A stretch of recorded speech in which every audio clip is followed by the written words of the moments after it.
సామాన్యుడు చిన్న మొత్తం బాకీ ఉన్నా చట్టం పేరుతో పీడించి ముక్కుపిండి మరీ వసూలు చేసే బ్యాంకులు బడాబాబులు వందల కోట్లు ముంచేసినా చూసి చూడనట్టుగా వ్యవహరిస్తున్నాయి. తీసుకున్న రుణం ఎగ్గొట్టి దేశం విడిచి పారిపోయినా గుడ్లపగించి చూస్తున్నాయి. అయితే విదేశాల్లో దాక్కున్న ఏనాటికైనా చేసిన పాపానికి ఫలితం అనుభవించక తప్పదు. భారత బ్యాంకులను ముంచి లండన్ పారిపోయిన వజ్రాల వ్యాపారి నీరవ్ మోదీకి గట్టి షాకే ఇచ్చింది అక్కడి హైకోర్టు. బ్యాంక్ ఆఫ్ ఇండియా నుంచి గతంలో తీసుకున్న అప్పును తక్షణమే తిరిగి చెల్లించాలని ఆదేశించింది. ఇంతకీ నీరవ్ దాన్ని తీరుస్తారా, కొత్త ఎత్తులు వేస్తారా చూడాల్సిందే. భారతీయ బ్యాంకులను వేల కోట్ల మేర ముంచేసి దేశం విడిచి పారిపోయిన వజ్రాల వ్యాపారి నీరవ్ మోదీకి గట్టి ఎదురుదెబ్బ తగిలింది. పంజాబ్ నేషనల్ బ్యాంకులో $2 బిలియన్ కుంభకోణం, మనీ లాండరింగ్ కేసులు భారత్కు అప్పగించడాన్ని వ్యతిరేకిస్తూ దుబాయ్లో ఉన్న తన సొంత company fire star diamond FZE తీసుకున్న రుణానికి తాను ఇచ్చిన వ్యక్తిగత హామీ చెల్లుబాటును లండన్ హైకోర్టులో సవాల్ చేశారు నీరవ్ మోదీ. దీనిపై విచారణ జరిపిన జస్టిస్ సైమన్ టింక్లర్ కీలక తీర్పు వెల్లడించారు. యూకే జైలు వ్యవస్థలో పత్రాల బదిలీలో జాప్యం వంటి కారణాలతో సంక్లిష్టంగా మారిన సుదీర్ఘ న్యాయ ప్రక్రియ అనంతరం బ్యాంక్ ఆఫ్ ఇండియాకు అనుకూలంగా తీర్పునిచ్చారు. తీసుకున్న అప్పుకు బకాయిగా $11.5 మిలియన్ తక్షణమే సదరు బ్యాంకుకు తిరిగి చెల్లించాలని నీరవ్ మోడీని ఆదేశించారు. భారత కరెన్సీలో ఈ మొత్తం సుమారు 100 కోట్లుగా ఉంటుంది.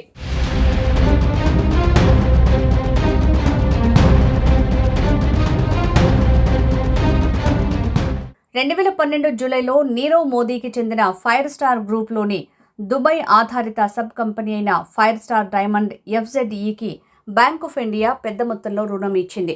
ఈ రుణానికి 2012 ఆగస్టు 3న నీరవ్ మోదీ వ్యక్తిగత హామీ పత్రంపై సంతకం పెట్టారు. కంపెనీ ఒకవేళ రుణం కట్టలేకపోతే తానే స్వయంగా బాధ్యత వహిస్తానని అందులో తెలిపారు. కాగా 2018 ప్రారంభంలో పంజాబ్ నేషనల్ బ్యాంకుని మోసం చేశారని నీరవ్ మోదీపై అభియోగాలు వచ్చాయి.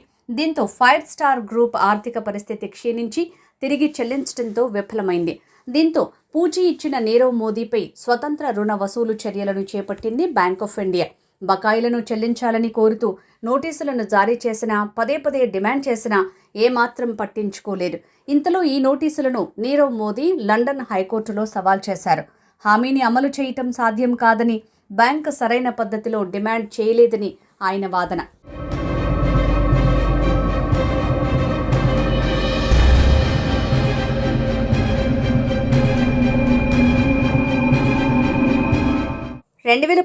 ఏప్రిల్ 2025 అక్టోబర్ వరకు తాను భారత్లో లేనందున బ్యాంకు జారీ చేసిన నోటీసులు తనకు అందలేదని నీరవ్ మోదీ వాదించారు.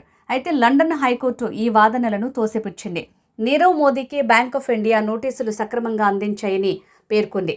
నీరవ్ మోదీ ప్రస్తుతం ఉన్న యునైటెడ్ కింగ్డమ్ జైలుకి 2025 అక్టోబర్ నాటి డిమాండ్ నోటీస్ పంపారని వెల్లడించింది. అక్కడ ఆసక్తికరమైన విషయం ఏంటంటే, నీరవ్ గతంలో రాసిన ఒక ఈమెయిల్ ఆధారంగానే పక్కా ఆధారాలతో చిక్కుకున్నారు. ఈ కేసు విచారణ సమయంలో కోర్టులో తనకు బ్యాంకు నుంచి ఎలాంటి సరైన నోటీసులు లేదా చట్టపరమైన సమాచారం అందలేదని, అందువల్ల తనపై బ్యాంక్ ఆఫ్ ఇండియా ఎలాంటి వ్యక్తిగత హామీ నిబంధనలను అమలు చేయలేదని నీరవ్ మోడీ గట్టిగా వాదించారు. అయితే నీరవ్ ఫిబ్రవరి 17, 2018న స్వయంగా రాసిన ఈమెయిల్ కీలకంగా మారింది.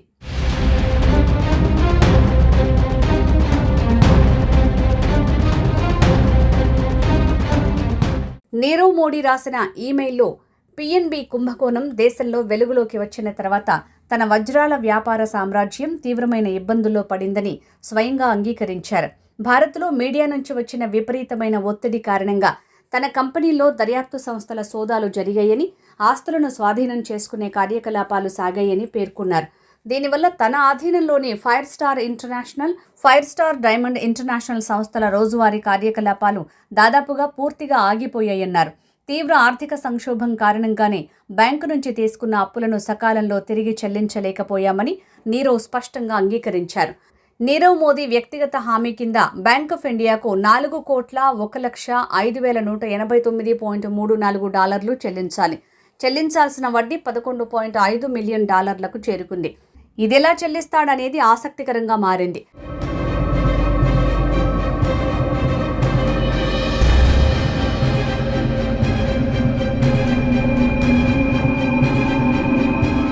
నీరవ్ మోదీ పంజాబ్ నేషనల్ బ్యాంకు కుంభకోణంలో ప్రధాన నిందితుడిగా ఉన్నారు.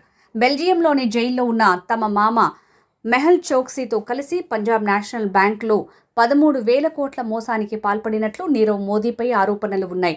ఈ నేపథ్యంలో ఆయన లండన్ పారిపోయాడు.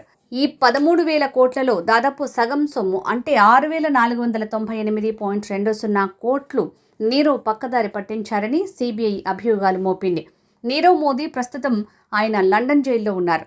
కాగా నీరవ్ మోదీని భారత్కు తీసుకువచ్చేందుకు ఏర్పాట్లు జరుగుతున్నాయి. ఇందుకోసం విదేశీ వ్యవహారాల మంత్రిత్వ శాఖ నిరంతరం సంప్రదింపులు జరుపుతోంది.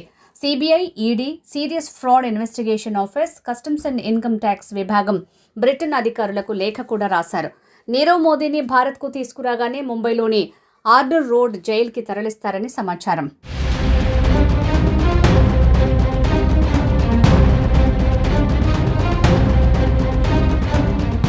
బ్రిటన్లో తలదాచుకుంటున్న నీరవ్ మోదీతో పాటు విజయ్ మాల్యాను భారత్కు అప్పగించాలని ప్రధాని నరేంద్ర మోదీ గతంలోనే బ్రిటన్ ప్రధాని కీర్ స్టార్మర్ని కోరారు. ఈ ఆర్థిక నేరగాళ్ల అప్పగింత విషయంలో బ్రిటన్ ప్రభుత్వం తొలి నుంచి సానుకూలంగానే ఉంది.